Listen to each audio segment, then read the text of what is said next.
Happy Wednesday. Futures are going towards buy zone. You can see here yesterday, end of day, we had a sell off, and this is Nasdaq futures. You can see it was touching buy zone here.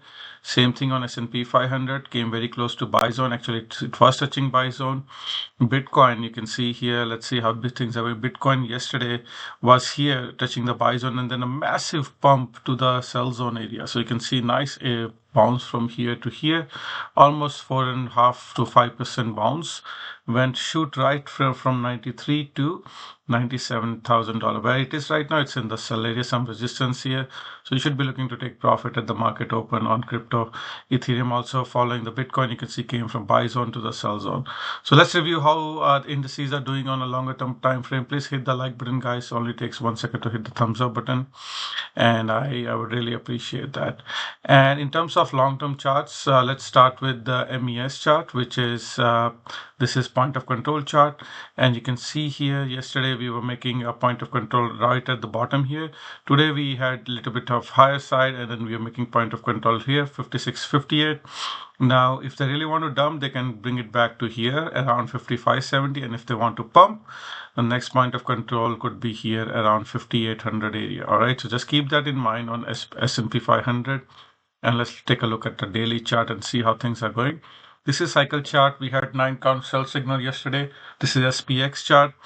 This gap is still not fully filled. So today we'll see SPY very soon. It's kind of a little higher, but we could expect this gap to either already fill, or either we're going to go higher from here, or we come back later. So this cycle is saying we could come back lower here, and worst case we could go here and fill these gap. I don't know, today's FOMC, depending on what Fed say, they can even dump market lower here and then go higher. This is one scenario. Okay, the second scenario is basically give me a second.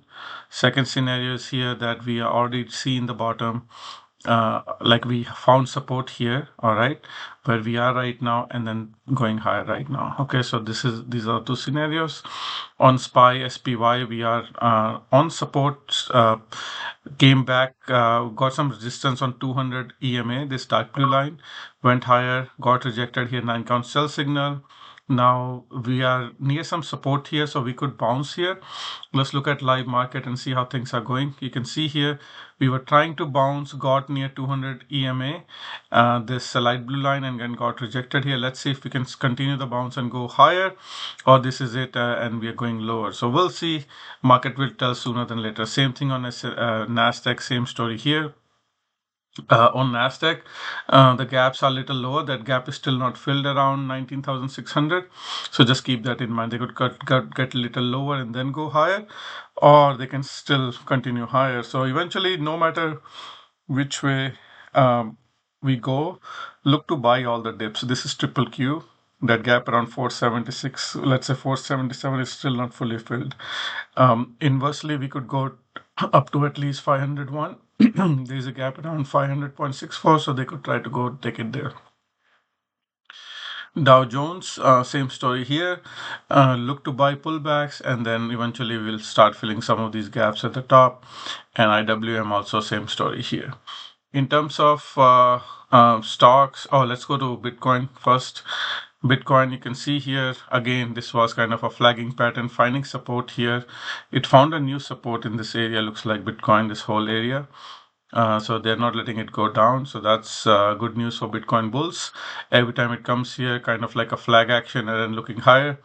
And the target for this could be from this bottom to here, the flag pole to high.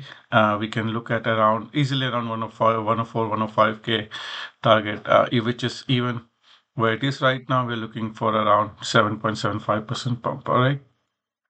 Ethereum should follow Bitcoin, but still in front of some resistance, not able to get out, waiting for Bitcoin to make its first move.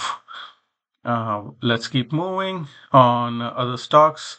Let's see if there's anything interesting. We had a little bit of sell-off yesterday, not too heavy, but Tesla again consolidating below 200 moving averages, just building some pressure for a breakout. Apple was down yesterday, but today up pre-market. Let's see, it could, worst case, they can come and fill this gap at 193. or best case, this is it, and then we're going higher to fill so many gaps on the top on Apple. And for some reason, CrowdStrike is down. There's no earnings, so not sure what's going on here.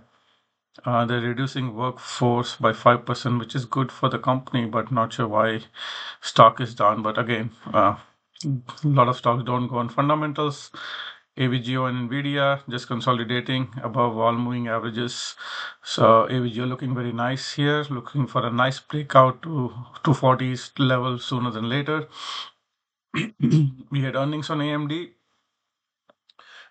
Sorry, guys. We had earnings on AMD. Nice earnings here. Again, consolidating, maybe looking for a breakout here as well. SMCI earnings were bad. And looks like they want to go fill some of these gaps to the downside. We'll see which way it goes. Crude oil, again, this is still not a new low, but again got rejected on this big resistance around 60s, 63. And now again trying to backtest. We'll see if it fails or it succeeds.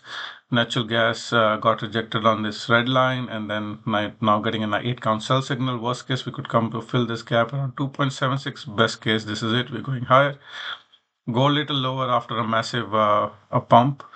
Again, I think we could go more lower. This I want to see divergence at the bottom. Even if it makes a high, it's going to be a divergent high. Silver just consolidating is going to follow gold.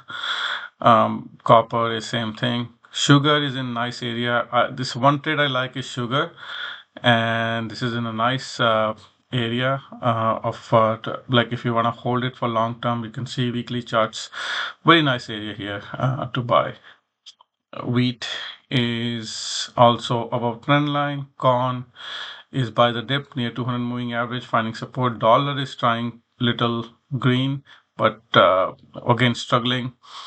Gold miners had a nice pump because of gold, and today a little down in pre-market.